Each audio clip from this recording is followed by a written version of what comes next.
ঝরঝর ঝরঝর করে পানি পড়ছে আর বলছে, খাদিজা আমি স্বামী হয়ে তোমাকে কিছু দিতে পারলাম না। তুমি যে পরনে যে বোরখাটা যে কাপড়টা পরে আছো এটা এত ছিঁড়ে গেছে, আমি দেখে আমার মনটা বড় কেঁদে উঠেছে। আমি স্বামী হয়ে কিছুই করতে পারলাম না। এখন মা খাদিজা কি বলছে জানেন? ইয়া রাসূলুল্লাহ হাবিবাল্লাহ, আমার কিচ্ছু লাগবে না, আমার কিছুই দিতে হবে না, আমি আপনার ভালোবাসায় আপনার ব্যবহারে আমি খুশি। শুধু তিনটে চা পাওয়া আছে আপনার কাছে, এই তিনটে চা পাওয়া আমার রাখতেই হবে। তখন রসুল বলছেন, কি চাওয়া খাদিজা, তুমি আমাকে বলো।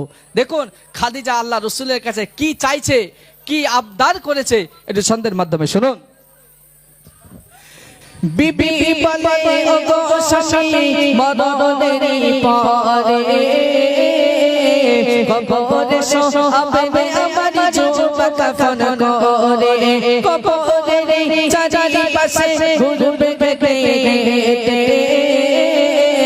কবরে জানালা পারে আমার পিছে থাকবে বসে ফেরেশতাদের সওয়ালের সময়, থাকবে বসে ফেরেশতাদের সওয়ালের সময়, কবরের ওই কঠিন আযাব বড় ভয়ের হয়, কবরের ওই কঠিন আযাব বড় ভয়ের হয়। কেমন ভালোবাসে নবী আমাকে খাদিজা, কেমন ভালোবাসে নবী আমাকে খাদিজা, যে ভালোবাসায় খুশি হতেন আল্লাহ দয়াময়, যে ভালোবাসায়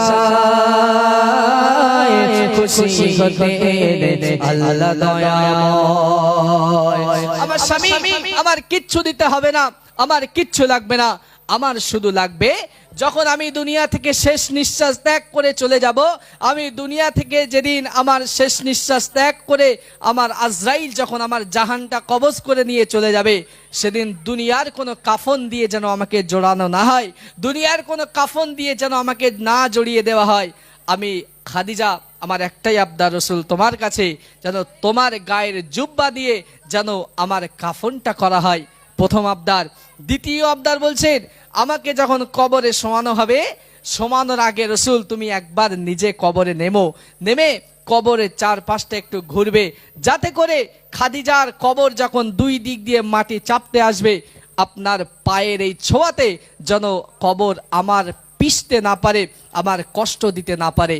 3 নম্বর শর্ত হলো, যখন মুনকার নাকির ফারিস্তা যখন আসবে, ওই সওয়ালের সময় আমার কবরে আপনার উপস্থিত থাকতে হবে, যাতে করে আপনার বরকতে আপনার উসিলাতে আমি সওয়ালের জবাবটা যেন সুষ্ঠুভাবে সুন্দরভাবে দিতে পারি। এই 3টা